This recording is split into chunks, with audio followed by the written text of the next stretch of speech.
का टॉपिक जो हमारा है यूज ऑफ इट। क्या है? यूज ऑफ इट यानी कि इट का प्रयोग। ठीक है ना। आज का जो टॉपिक हमारा है यह बहुत ज़्यादा इंटरेस्टिंग होने वाला है और यह जो क्या है हमारे बहुत से एग्जामिनेशन में आते रहते हैं और यह हमारे नॉलेज को बहुत ज़्यादा इंक्रीज करते हैं। ठीक है ना, ध्यान दीजिए। ठीक है, देखिए यहाँ पर लिखा है कि यूज ऑफ इट यानी कि इट का प्रयोग थर्ड यानी कि फ्यूचर के लिए बोला गया है। एक तो हम प्रेजेंट में पढ़ाए और दूसरा पास्ट में पढ़ा चुके हैं और ये जो तीसरा हमारा है यह क्या है? फ्यूचर के लिए। ठीक है ना। देखिए हमें तीनों टेंस में जानना बहुत ही इंपॉर्टेंट होता है। ठीक है ना, ध्यान दीजिए। इधर लिखा गया है, इसके एग्जाम्पल को ध्यान दीजिए। पहले एग्जाम्पल को देखने से पहले यहाँ देखिए क्या लिखा गया? पहचान, यानी कि पहचानना बहुत ज़्यादा ही इंपॉर्टेंट है कि हम कब इट का प्रयोग करते हैं। ठीक है ना। देखिए इट का प्रयोग हम नदी, पहाड़, खाई, दिन, समय, छोटे जीव तथा निर्जीव वस्तुओं के लिए करते हैं। ठीक है ना। इट का प्रयोग हम कहाँ करते हैं? इट का प्रयोग हम नदी, पहाड़, खाई, दिन, समय, छोटे जीव तथा निर्जीव वस्तुओं के लिए किया जाता है। चलिए इसके बनाने के नियम पर चलते हैं। ठीक है ना। देखिए फ्रेंड्स, सबसे पहले हम इसको हम पहचान लिए। ठीक है ना। और उसके बाद हम क्या करेंगे? बनाने के नियम, यानी उसको हम कैसे बनाएंगे। ठीक है ना, याद ध्यान दीजिए। सबसे पहले हम इट का प्रयोग करते हैं। ठीक है ना, सबसे पहले क्या करते हैं? इट का प्रयोग करते हैं। फिर विल का प्रयोग करते हैं। देखो विल का प्रयोग क्यों किया जाए? क्योंकि यह फ्यूचर के लिए कहा जाएगा। ठीक है ना। उसके बाद हम मुख्य शब्द को लिखते हैं। ठीक है, चलिए एग्जाम्पल पर ध्यान देते हैं हम। अब यहाँ पर क्या लिखा है? कल शुक्रवार होगा।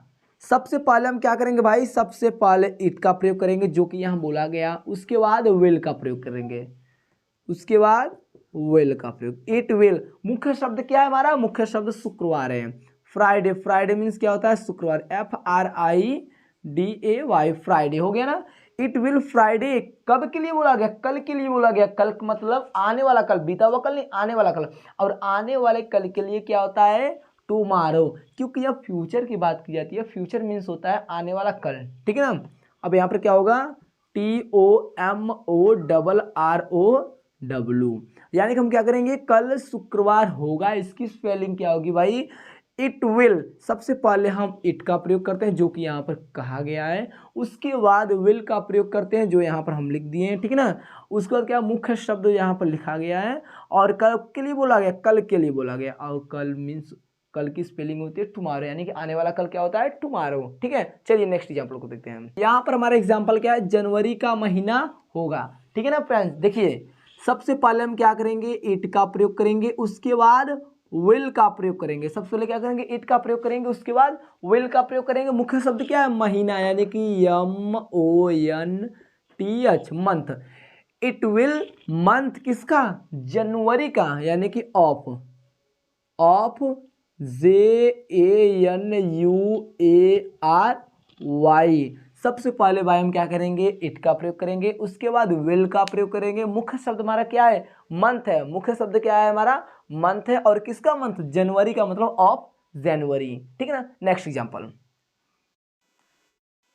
देखिए, यहाँ पर लिखा है कल बारिश होगी। ठीक है ना। कल क्या लिखा है? कल बारिश होगी, यानी कि सबसे पहले इट का प्रयोग, उसके बाद विल का प्रयोग। इट विल रेन मीन्स क्या होता है? बारिश ना, RAIN, रेन। इट विल मुख्य शब्द क्या है? रेन। सबसे पहले हम क्या करते हैं भाई? सबसे पहले इट का प्रयोग, उसके बाद विल का प्रयोग। मुख्य शब्द क्या है? बारिश, यानी कि रेन हो गया। कब के लिए बोला गया? कल के लिए बोला गया। इसलिए यहाँ क्या रहेगा? TOMORROW, मतलब टुमारो, यानी कि फ्यूचर के लिए बोला गया, यानी कल, फ्यूचर आने वाला कल के लिए बोला गया, इसलिए क्या रहेगा? टुमारो रहेगा। ठीक है, ध्यान दीजिए। अगला ध्यान दीजिए, यहाँ पर लिखा है सोमवार होगा। ठीक है ना। यहाँ पर क्या लिखा है?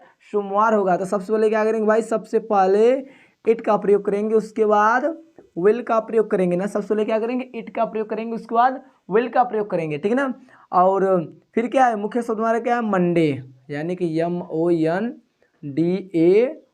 मंडे मीन्स क्या होता है? सोमवार। Friends, there is some example for you and you will watch the videos and you will solve this. And if you get any problems through my videos and through my exercise, so you will comment me and I hope that you are getting lots of knowledge through my videos. Thank you friends. I will meet you in next video.